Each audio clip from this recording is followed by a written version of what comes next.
Happy Thursday, flutists. That is if you're watching on Thursday. Today's Thursday for me, so I'm going with Happy Thursday.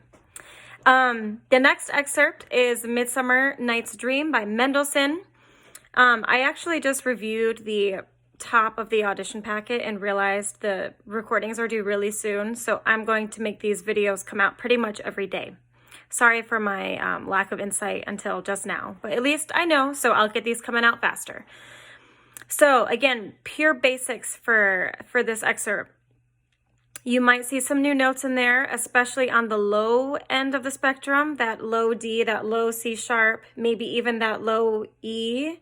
If those are new to you, just make sure you look them up and get the correct fingering. This would also be a good opportunity for you to review the 3 different D fingerings, the low D below the staff, the D in the middle of the staff, and the D above the staff.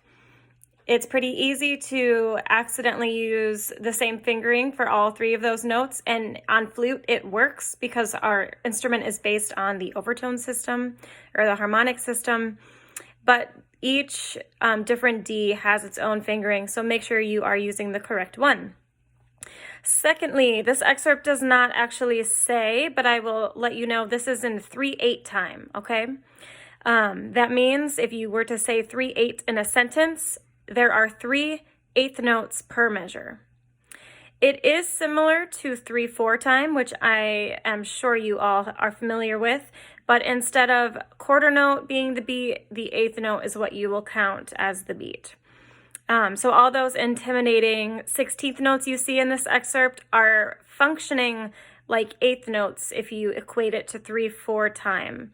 And in fact, if you were to do some quick subdivision, starting at P, for example, the subdivision would be straight 1 and 2 and 3 and 1 and 2 and 3 and 1 and 2 and 3 and 1 and 2 and 3 and.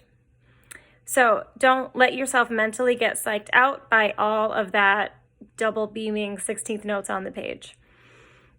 Lastly, just like with the Dvorak, find yourself a recording. I'm not going to tell you where in the piece this excerpt is. That's for you to find out. It's always fun, in my opinion, to find the flute solo for the first time. It's like, where's Waldo? Nerdy, I know. Again, a live video is best if you can find a live video because the camera will probably zoom in on the flutist and you'll definitely know where the solo is. So, review. Double check your fingerings, get that Fingercharts app, or just use Google to look up the fingering. This is in 3/8 time. Don't freak out. And find a recording. Okay, get to it.